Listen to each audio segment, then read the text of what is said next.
Welcome back, ladies and gentlemen. I am sitting here today with Tea Time, and he's an MC, songwriter, and vocalist. His recent song featured Jadakiss that now has over 100,000 views on YouTube. So, Tea Time, been putting some work in out there. Thank you for joining us. Thank you for having me. Man. We in the spot.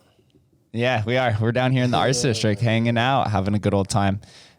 What you call this right here? The what? We're in the Arts District. The Arts District. Yeah, it's the soft or the kind of the soft spot between the Strip and downtown. Down in this area on Main Street, a bunch of bars, a bunch of breweries. It's kind of the hip, I guess you could say, the hip spot for creators to come down and explore their curiosity through painting and breweries and bars and social experiments, coffee shops. Okay, and I'm into art. I love art. Shout out to the Art Bedazzle. It was just Art Bedazzle too in Miami, right? Yeah, Art Basel, yeah. Art Basel, that's what it's called, Art Basel. Yeah, a couple of my people was down there. Same, yeah, a bunch of the Las Vegas NFT community went down there and hung out. It's been an NFT takeover a little bit as well. Yeah, we got to talk about the NFT talk. I heard you the man with NFTs. Yeah, it's a perfect crossover for artists as well. One of the leading music NFT pioneers is from Las Vegas, actually. Are you familiar with Blau? No. He's a DJ, so he created a company called Royal, which is tying NFTs to songs, and then the artist then can distribute the song directly to their consumers without an intermediary of like a music agency who takes generally anywhere from 30 to 50% of their artist profits. So now you lost me a little bit. So is it sold like a single? Yeah, it's sold like a single, and basically what he's doing is, let's say that every song has an equity of 100%, right? You're basically selling off a percentage of the song and allowing the fans to own royalties in the song as well. So it becomes like a communal owned song. Okay. Which is cool. And they're going through a lot of legal work, but I think this is kind of where the music industry is going to shift over the next 10 years, is being able to cut out a lot of these agencies and then just allowing the artists to distribute directly to their fans, because that would be the goal of all creators, not just those who are songwriters and lyricists and rappers, but also content creators, podcasters, anything with an audio file or even a visual file. You just want to be able to connect with your fans directly without losing those profits. So now if you put it out, now let's say I sell you my song. Mm-hmm. So now you can sell to somebody else. Yep, and you would still get royalties every time it's resold. But anybody can listen to the song. You're basically just selling the equity in the song or the royalty. And then since the fans would own a percentage of the song with you, then they also have decision making in what happens to the song. So now my next question is, like, what platform are they being sold on? Right now, it's just royal.io is the platform, but it's the very early stages. Like, this has just been ongoing over this year. Okay. So very, very new. It's not going to be it won't be on something like Spotify, maybe, but it'll eventually just be their own platforms. But it's something to watch out for, especially as an artist yourself. So what I think I kind of get it. Mm-hmm. So, like, I don't know. Tell me if I'm wrong, but in my, like, way I'm perceiving it, it's like how you see how right now they have these digital distribution companies like DistroKid and all that other shit that cut out the middleman before. So now this is basically the next step in cutting out the middleman. Precisely. Okay, cool. I don't get all the little fine-tuned things you're talking about, but I did understand that. Yeah, as long as you understand where if you're directionally right, it's just something that I try to explain to a lot of my creator friends, because if you have that thought in mind when you make music and you're like, hey, I can save all of this money without having to go to to an artist agency, it just allows the empowerment of independent artists, which is the majority of artists in today's day and age. Nah, the internet, I like how the internet is changing things, shaking things up right now. It really is. On your profile, it had mentioned that you started making music at 17, correct? Yeah. What inspired you to start making music at such a young age? I would say it was just probably, a lot of dudes in there, like wherever they're from, people make music. Mm-hmm. I think everybody has, well, not everybody, a lot of people have experimented with music, and I think in this age it's just easier to get it done versus like the '80s. In the '80s, to make a song, it costed a lot more. Dude didn't have a laptop in his his house with GarageBand on it and could just put it together. So that was really it. Just my people around me, they was doing music. I always kind of wrote a little bit of poetry, and poetry is kind of like the same thing, just putting it on a beat. So that's how that happened. Tell us a little bit about your backstory. What inspired you to make music? Where did you grow up? What was your childhood like? My childhood. I know that childhood usually has a strong inspiration for a lot of lyricists who put out music. I would say my childhood, like, it started. I guess my father went to jail when I was about 1 month old, 2 months old, and he didn't really get home until I was like 25. We was in Flushing, Queens, and like he got caught up in that whole RICO law and Kingpin era. Mm-hmm. So they sat him down. My mother moved me out to the island, Long Island, basically to try to put me in a better environment. Kind of out there, kind of distance from my family. I ain't really, my mother ain't really talk to much of my family because she didn't want me to be like them. And also, all right, my mother, she don't get along with a lot of our family members. I think that was because it was all females, it was like 5 females, and they all just kind of bickered with each other. You know what I mean? What after that? School. School was a little crazy. I was old. I had, like, when I was in 7th, I had a sister in 12th. So my school was 7th through 12th grade too, like our high school. It was a middle and high school. Yeah. So when I came in 7th grade, I knew all the 12th graders. You know what I mean? So that was kind of cool. I was kind of very opinionated child. So 8th through 12th grade, they gave me something called superintendent suspensions, where you basically you're out of school for like 3 months, 4 months, 5 months at a time, and like they just suspend you.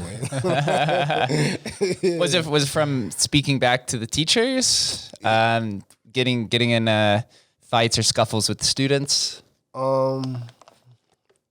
It was actually like it was really more for just talking back, really more being real opinionated. There's a couple bad things I did, like having BB guns and I had like a little blowgun one time. You know what I mean? But for the most part, it was just like a lot of it was because of being opinionated. You know, they could try to like indoctrinate you in the system to like yes, no, right is right, wrong is wrong. So, and one thing about like my mother, she always told me to question things. So I always question things. So they never really liked that. You know, they don't really like that. So yeah, I was suspended for that. I ain't gonna lie, I think that kind of helped me in the benefit because a lot of my friends were like in college. So now I'm out in the streets. I'm in 8th grade. I'm out 8th, 9th, 10th grade. I'm outside with them, networking, just kicking it with the older crowd. And I think that kind of advanced me and matured me a little bit more. And then I think it was like 16 or 17. My mother, she kicked me out. So that was basically at the time I was working in Cinnabon and I was working in Lids. And I think we had like the squabble early in the day or whatever. And I came home. I walked home. It was like a snowy night. I remember it like it was yesterday. It was a snowy night. I walked home. I had my box she had my box on the porch. You know what I'm saying? I rung the doorbell, ding dong. She came on the speaker. She said, "What you want?" You know what I mean? And then she let me in. I called the cops, and the cops was like, "Yo, you hit." And I'm like, "What do you mean?" I'm 16 years old. So from them, I really kind of been outside. You know what I mean? I slept in some rough places. Could have been better. Could have been worse. Shout out to Lincoln Projects. I was sleeping in Lincoln Projects for a little bit. And what caused you to leave New York? Was it in the pursuit of an artist career, or was there something else that brought you out to the West Coast? For the most part, I always been in New York until recently, and it was just more so like the change in environment. You know what I mean? The weather's much better, and also for business. You know what I mean? And Cali's a vibe, man. You know, Cali's a vibe. So yeah, that's really it. And then what else was it? You're good. So do you primarily live out in LA, or now you're resident in Vegas? I'm everywhere. I ain't gonna lie. Sex. I'm everywhere. One day, my house right now is in LA, but I like traveling, man. I'm from the East Coast still. I still like going back over there. Not too much right now because it's cold. But I was just in Miami. Miami's cool right now. Mm-hmm. But yeah, I'm mostly in LA. But if it was up to me, I'd be out the country on the beach somewhere. Yeah, you trying to go somewhere tropical? Man, I'm trying to tell you, man. I'm thinking about Jamaica. My girl, she's from Jamaica, so we thinking about acquiring some property over there. And you need to keep producing music no matter where you go? Yeah, definitely. I got some shit. I got the next 5 singles I really have right now. Six heard most of them. But I think that's one of the things that's cool about music right now and the technology. You can make music anywhere. You know what I mean? And even some of the songs, like I got a song called El Patron, like that was inspired by when I went to DR. I was in DR when I pretty much wrote that song. What's DR? Dominican Republic. Okay. Yeah, I was out in DR. Tell me the process of creating this music video and collaborating with larger artists like Jadakiss. How does something like this come to be? Is it the network that you exist in? Do you just send Jadakiss a DM and say, "Hey, can we collab"? What is that process? That definitely came from the network. You know what I mean? Shout out to my cousin Chi Ali. He's really the one that put that together. He's known Jada for, I guess, like a couple years. Like not a couple years, like since he was a kid. You know what I mean? So I just really called Chi up. I said, "Yo, Chi, holla at Jada." He hollered at Jada. Next day, Chi told me to come to his house. I went to his house. He said, "Yo, we gonna go see him right now." I said, "Right now?" "Oh, all right." We went. We pulled up on him. He heard the record. He said he jacking the record. Like 15 minutes later, we went in the studio, and he put it together like that. What's that feeling like working with these artists, or do you feel a sense of achievement or pride, feeling that you're leveling up in the industry and performing some of these songs and ideas that has probably trickled throughout your mental process this entire time? I don't know. For some reason, I don't know. I guess it seems kind of regular to me. A lot of my family, they've been in the music industry for years, and I don't know. Yeah, it just seemed regular. Yeah, it wasn't nothing too crazy. So it's just everyday business, just walking in and performing and then just hopping back out. Yeah, that was it, man. Like, I know me personally, I know at this stage in my life, I really understand a little bit more who I am as an artist and the direction I'm trying to go. So, I was just happy putting out a song that everybody liked, and that Jada and East, they were both jacking, and I put it out on the streets are jacking it, and what type of direction do you think that would be? What is the vision of Tea Time? the vision. I would say the vision, like, is really, I really want to display my artistic side in the whole artistry of music. I let Six hear basically most of the songs that I'm coming out with, and everything is a completely different feel than like the first track with Jada and East. They show a real reflection of me and the person I am. Like, if you know me, sometimes like I'm happy, sometimes I'm sad, sometimes I'm on my poppy shit. You know what I mean? Sometimes I'm on my gangster shit, my loving shit. So the music really reflects that. You know what I mean? The music I'm putting out really reflects all the different vibes, and they all sound good. Well, how would you describe your creative process? My creative process usually is just like, usually I'm driving in the car. I'm driving in the car, and I'm in a good mood, and a beat come on. I put a beat on, and I just put some shit together. I'm like, yo, that was all right. I should remember that one. And then that's that. Sometimes I'm in the stew with my peoples, but that's really it. I don't write anything down. I do everything in my head, like bar by bar. Really? So you probably aren't. You don't go around the traditional process where you sit at a table and you just write down a bunch of lyrics for songs and scratching things up and racing. Nah. Like, I've always actually kind of like did it in my head, even from like I was like 17. Did you start as a freestyle artist?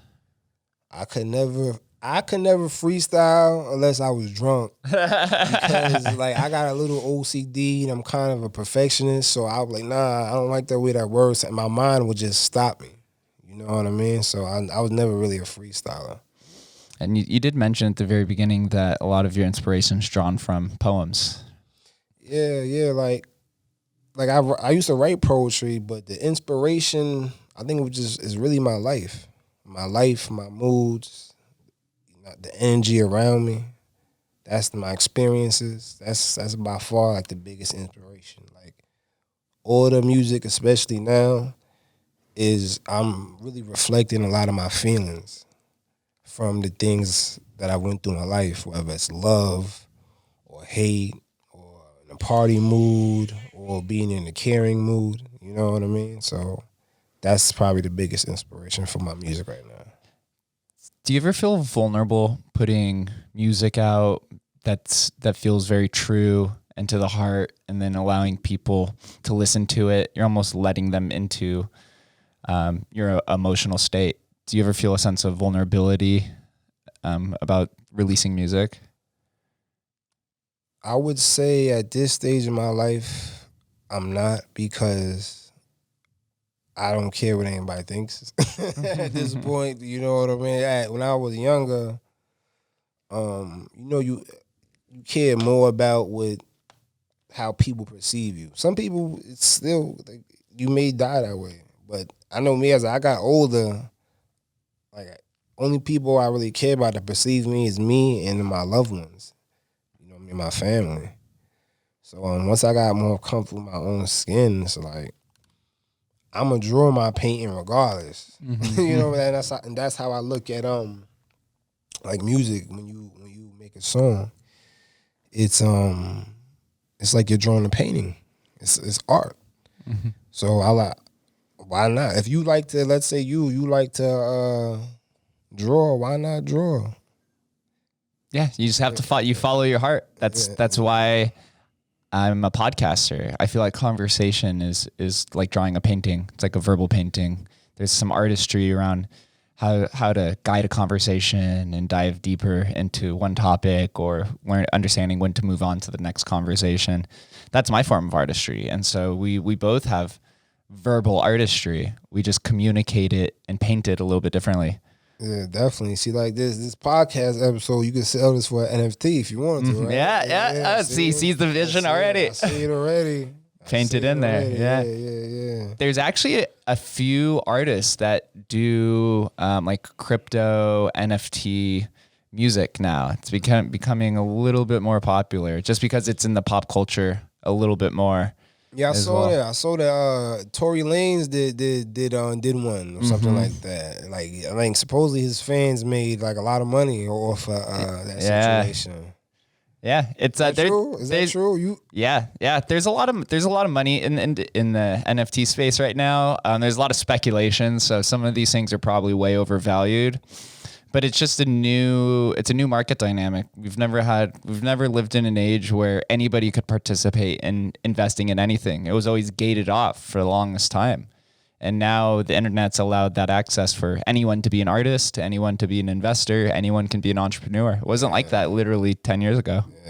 Yeah.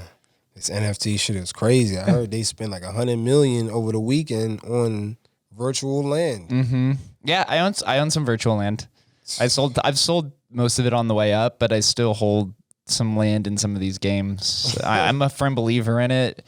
We are going to move something. So hold on. All right. So what's going on here, man? So now, what is the metaverse? Is that the name of the game? Yeah. So that's the name of the game. Metaverse. I think that's like the final boss of crypto or Web3 is the metaverse. Similar to like, you ever seen the movie Ready Player One? No, I've heard people describing it more and more lately. Yeah. It's basically just like a virtual world where the majority of people spend the majority of their hours in a VR world that is made. And there could be many different metaverses. You could have something that resembles real life, like this conversation. Like if we're in a virtual world right now, we could have a podcast. There's people who do podcasts in these virtual worlds. Or you could have a metaverse be something like a Dungeons and Dragons game that's crafted. So metaverse is basically the different games. Yep. Yeah. But metaverse means it's like beyond 3D, right? It's a fully immersive experience in a world that isn't essentially governed by the physics that exist in this world. And what's the name? Is there like a popular game right now? Like what's the most popular game in the metaverse to buy into right now? Yeah, so I'd say Axie's Infinity is probably the most popular, or Decentraland if we're going into like crypto. But even like Fortnite and Roblox are metaverses as well. Even Call of Duty could be like a metaverse. Like a lot of these games are metaverses already.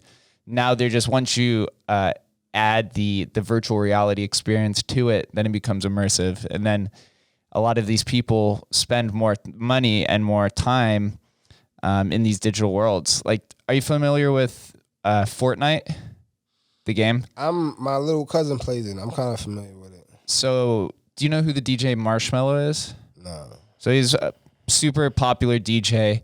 He performed a virtual concert in Fortnite. I think this was last year. And he made more money off of that Fortnite concert than he did almost the entire year of shows, because he had, I think, 5 million people watching him in this virtual world, him performing. So you just open up. Yeah, you open up the possibility to perform to literally anybody. Like imagine you can perform, T-Time can perform in a digital world representation of New York, and then anyone can just hop in the game from the 2D from the computer, or or they could pop on the virtual reality shades and then hop in and feel it. So you saying that basically they have like a virtual New York or like a virtual Vegas, like with a virtual Dreas, and they can have people in there performing like Yeah, it's we could go, and that's fire. Yeah, it's in that we're in the early stages of it right now, but it's going to become much more popular. And this is what Facebook changed their name to Meta. Actually, Facebook is becoming. They said their ultimate goal is to be a metaverse. So that could be good and bad, but that's Facebook's goal now. They're dedicating $10 billion a year over the next 10 years into building out a fully immersive metaverse. metaverse for Facebook. Yeah. So basically, they want to build like literally an exact representation of like the real world, but in the digital form. I know it's a lot to take in, but they believe it. They believe in. Wait, hold on. So Facebook, they're recreating the real world in digital. Mm-hmm. Yep.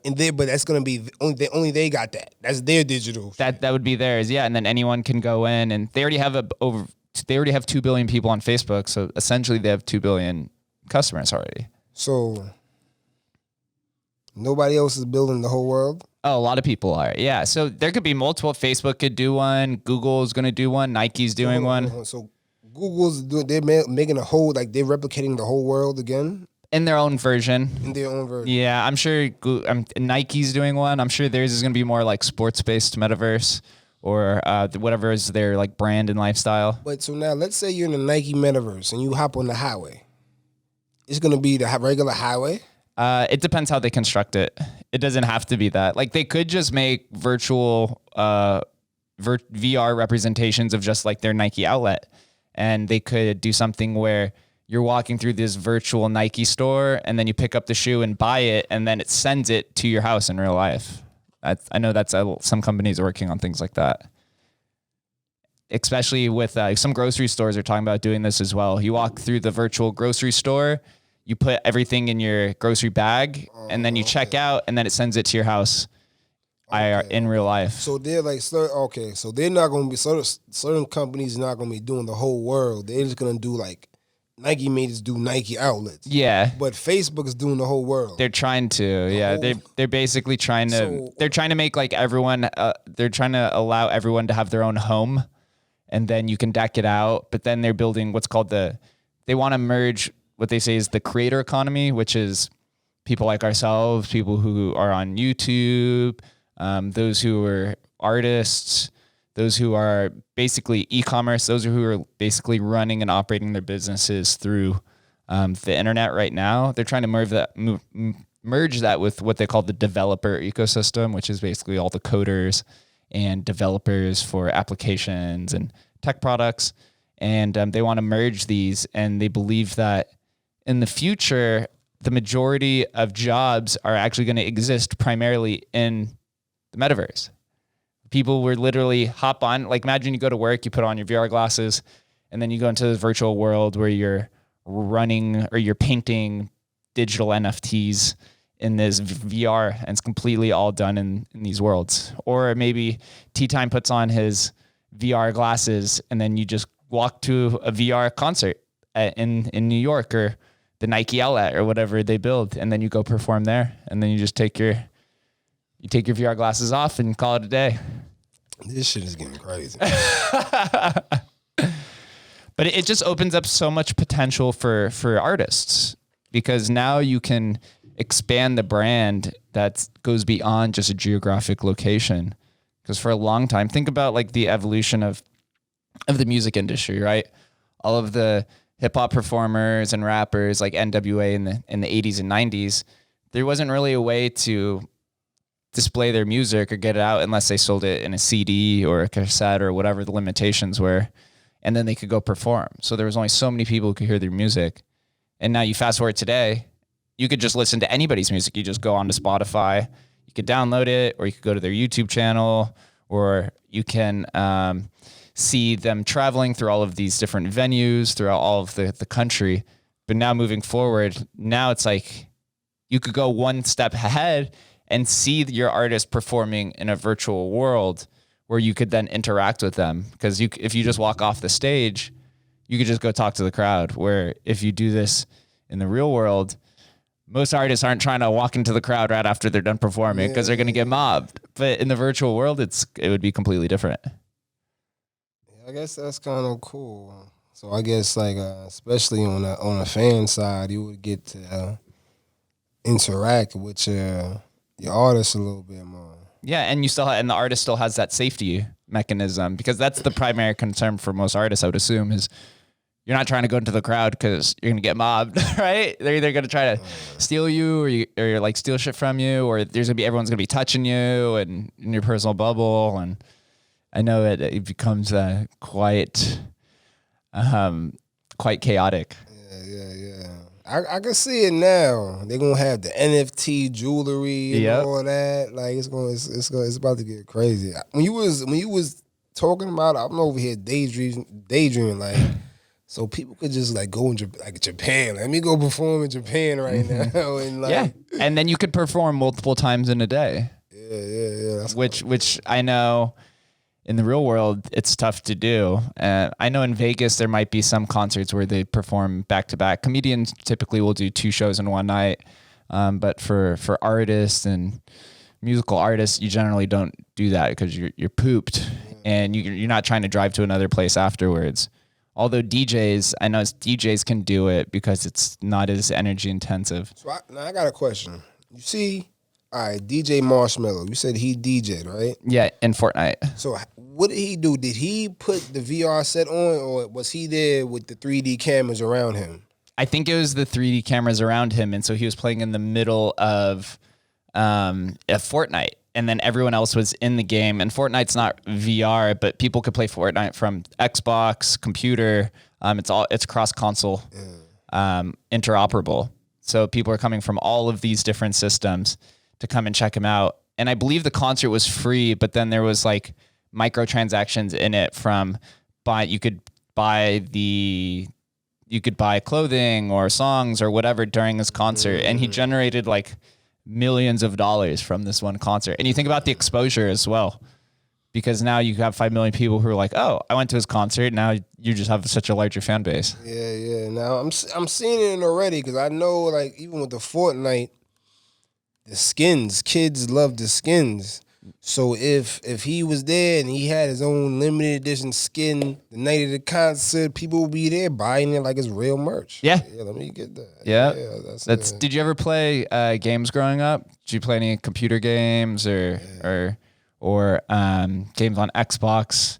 Definitely heavy gamer. Were you? Heavy gamer. Yeah. What games did you play? Damn, where you want to start? Like, I started from as long as I can remember. Like, I started with Atari, fucking Super Mario Brothers. Yeah, the OG. Yeah, Super Mario Brothers. Worked my way up. It's the Dreamcast era. Dreamcast. I forgot all about that. Yeah, I bootlegged the shit out of Dreamcast. I ain't gonna lie.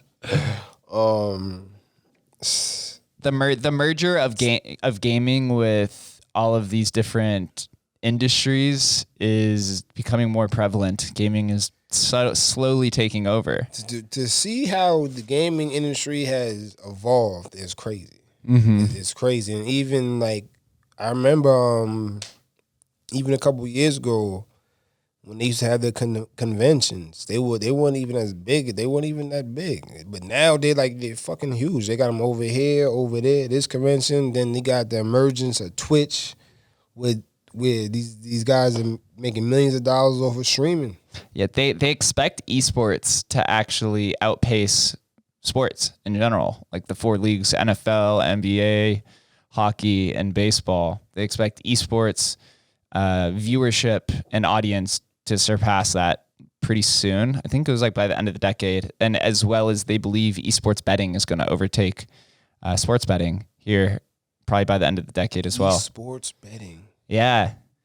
So like the 2 guys that go against each other and you bet on who's going to win. Yeah, pretty much. Well, that's fire. Yeah, it's becoming popular. Yeah, that's fire. I had a gentleman on here named Lucas who works for the Review Journal, and they have their own gaming podcast as well. And this is something that they talk about pretty often. And there are a lot of these. One of the top esports gaming teams is out here in Las Vegas. It exists out here in Las Vegas, and these teams are making tons of money. There was a Fortnite I think it was a Fortnite, and there was a League of Legends tournament that happened recently where the winners were paid out almost $2 million each. Yeah, they're making that money. Well, but one thing I do know, they really put hours in. Like, because them guys be playing sometimes 6 hours, 8 hours, 10 hours a day. Mm-hmm. That shit is really it's really like a real job. It is. It's really like real sports. It's just the the digital representation of whatever is being replaced in the real world, right? Digital sports is going to replace real world sports, and then you have these digital metaverses, and digital concerts will replace most of the real world concerts. It opens up just access to distribution to many more audience members and community members that just therefore never existed. Obviously, the real world will always have a preference, but it's so much more convenient to just hang out on the internet. Yeah, I know. Like my little cousins, that's what they do. I got cousins all over the country, and they all meet up on what's that shit called? What's the thing they playing now, man? Which one? Roblox. Oh yeah. They all meet up on Roblox, and they all hang out. They do their little thing. I heard my little cousin spent her birthday money on a new face. I'm like, you did what? 120 on a face? Yeah. Roblox is crazy. Then I heard people be getting made fun of if they don't got the good shoes. They know those are the free shoes. Yeah. No frills. They didn't want the no frills shoes. Yeah. The social signal still exists in the digital world as they do in the real world. It still does. It's crazy. It's crazy. Yeah, it's just like in the music industry, for the longest time, one of the biggest social status is like your necklace, right? Or the rings that you wear, diamond earrings. The same is going to be in the digital world, where it's the limited edition, one of one NFT shirt that you're wearing, or hat, or anything like that. Same thing. I see it coming. I see it coming. So coming back to music a little bit, I know you had you started music at 17, and then you had taken a little bit of a break, and then recently you came back in the last few years. Why did you take a break, and then what drew you back into creating music? I would say the thing that happens with a lot of people is just really life. Unfortunately, I got locked up like once or twice. Mm-hmm. So I had to sit down for a little bit. And then, the baby mama drama and this and that. And, the focus is just not really there. And then one of the things that really stopped me a lot, too, was like baby mama drama. I went on tour with Chris Webby. My friend Chris Brody brought me on tour with him, Brody Fresh. And after I came off tour, I had more momentum. And then I got locked up. And then when I was locked up, my baby mother, she deleted my Instagram. And so all my followers and everything was like, that hurts in today's world. Social media presence is really important for growth. Yeah, and then I think ever since then, I never really kind of just been on social media. Even now, I'm not on it as much as I need to be. But that was it. I was just social media is a double-edged sword. Yeah. You could get trapped and lost in it so fast. How many followers did you have before it was deleted? You remember? Maybe like 3,000-4,000 something. Nothing like, but I think to me 3,000-4,000 like a couple years ago was more than 3,000-4,000, and then it wasn't. Yeah, because it's just exponential growth.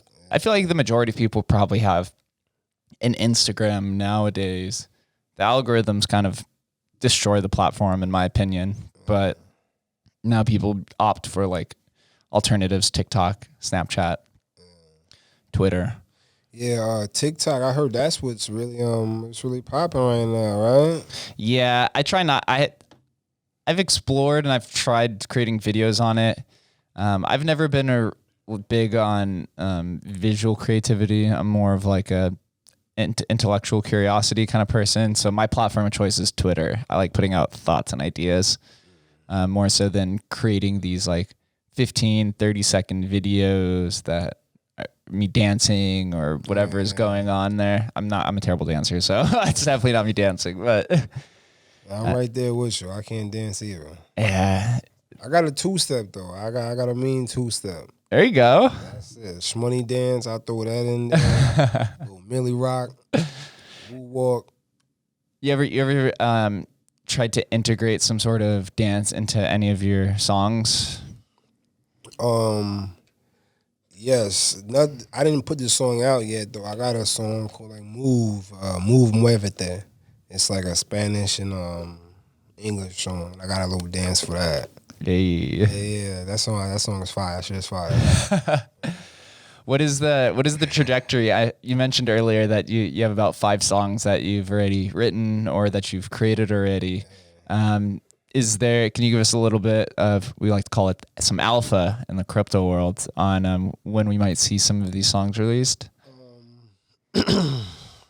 Or what is it, or at least like what's the outlook for 2022? I would say truthfully, I'm not gonna lie. I was been supposed to put there's a post I'm supposed to put out to really get it started. 6 is on my heels over there. I was supposed to put it out, so maybe I'll get the ball rolling today. But I would say within the next month or two, things should start rolling out. And I really feel everybody's gonna like the music. I'm excited to hear it. Yeah. Do you have music videos accompanying these songs as well? Yeah, I have concepts for everything, so I'm gonna do videos for everything. I'm gonna put everything out single by single. Do you think music videos are important towards telling the story for the song? I think music videos they definitely help bring an image to life if you wanted to. Like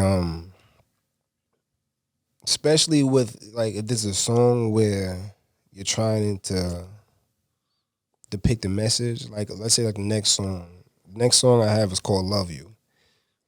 Excuse me. And the song is basically about the love a man and a woman have for each other, and if they have trust in each other, the things they could accomplish is limitless. You know what I mean? And I think with a video, you could bring that to life a little bit more than just the actual song. So, yeah. What's the chaos like behind creating a music video? I've never been on the set of one.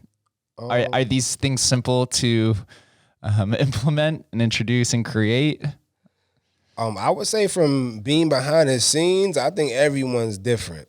Like there's I think once you there's more of what's the word like it's right on the tip of my tongue. There's a concept. Once there's a concept around the video, then you're trying to depict a certain type of message. It could be more like a movie shoot. Like the last one was like some gangster shit. We was just in the hood. We in the corner store. We doing donuts over here. We hanging out cars. We in the park. It was just some hood shit. You know what I mean? But certain songs like a little more diverse, like a little more intellectual, like a little deeper. You know what I mean? Have you ever acted or been in any sort of shows or movies? Have you expanded the repertoire of tea time outside of the music industry? Nah, I always wanted to though. I always wanted to. Big shots at Anthony Walker. I think he's playing Preem in from Supreme Team. He got some shit he coming out with. He's from Exit 13. He's from my hood. He's an actor. He's doing his thing right now. But not me. Nah, I never did it. I always wanted to. I always thought I had to look for you. You know what I mean? For real. If you had the opportunity, would you play a part in a TV series or a movie? TV series or a movie? I don't think I know. You go on. It's like I'll take it all. I'll take all the opportunities. I'll take it all, man. Just put me on the big screen, man. Let me see what I got. Well, the cool part about where we exist currently is that anybody with YouTube channels essentially has their own media company. So you can put out anything that you want outside of music, maybe even some vlog styles. These are some things that I've been experimenting with as well after doing almost 200 episodes of a podcast. I think about like, how do I put myself out there that's not just me sitting talking to somebody? How do I display myself that's proper and allows me opportunity to expand outside of just sitting at a table all day? That's actually when me and Six, we were just talking about that outside before you came outside. What we trying to do, because that's something we definitely trying to do now is give people something like another form of content that's entertaining, that may start from music, but it has nothing to do with music. You know what I mean? So what are your thoughts on it? I think that everybody should do that, but you talking about as far as what we yeah, what does Tea Time have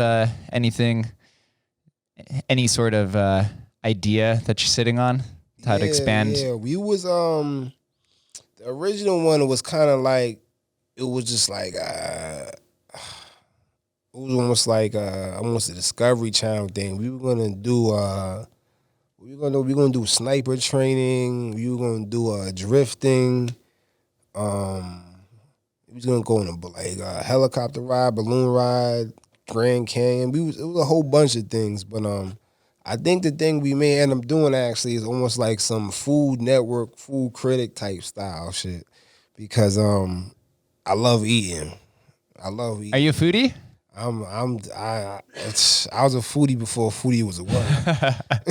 You know what I mean? I love food. Yeah, that's like one of my things I actually like that brings me happiness and joy. Like, I don't even like going out much and all that, but you give me some good food, that's what I do. Are you a chef in the kitchen too? Yeah, man, Chef Boyardee in the spot, man. I do this. I see. I'm not a chef at all. I've been probably eating the same 10 meals on repeat for 10 years. I'm not gonna lie. I don't cook anymore. I used to though, but I got nice with the seasoning. And now once you could season something, you have a taste for seasoning. It's so easy with the internet, because all you do is get on the internet, look at a couple recipes of the same thing, if that's what you're doing, and put it together and taste it while you're cooking. Sounds simple, but that's really it. Do you go out to any of these restaurants out here in Las Vegas? You are sitting in one of the foodie capitals of the world. Yeah. I think we going to the Stratosphere or something like that.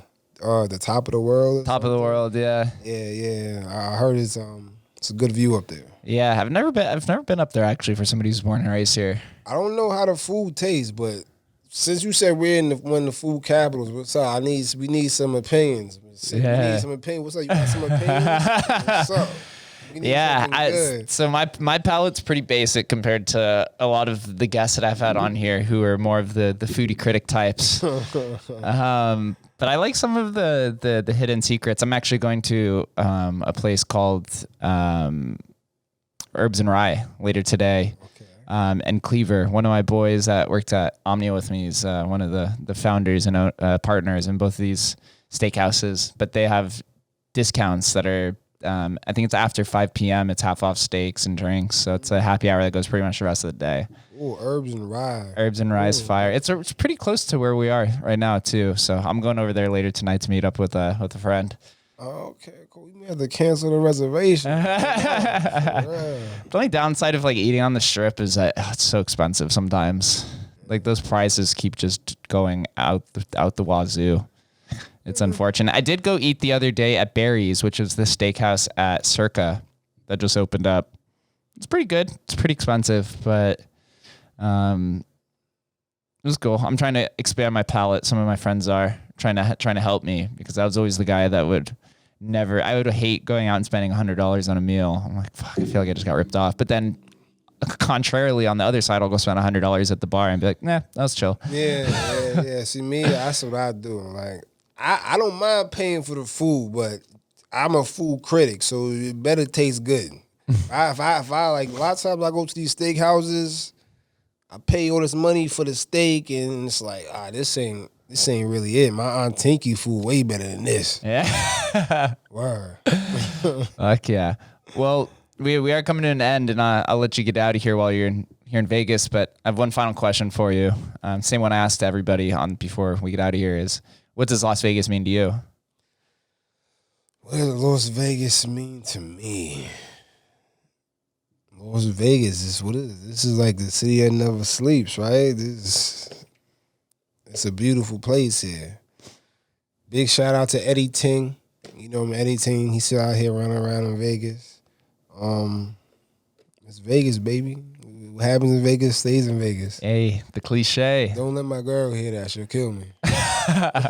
Nah, man, I love you, baby. Tea Time, where do I send all of those who are listening or those who are watching on YouTube to follow you on social media, get more involved, find your music, etc.? I know my song going on YouTube right now. Tea Time, Real Enough, Jadakiss Davies on there. My Instagram, Tea Time 13, just like the hat. And we in here. Exit 13, the big 1-3. Hey, Strong Island. Strong Island. Is that where the 13 comes from? Yeah, like the 13. Yeah, the name of my town is Exit 13.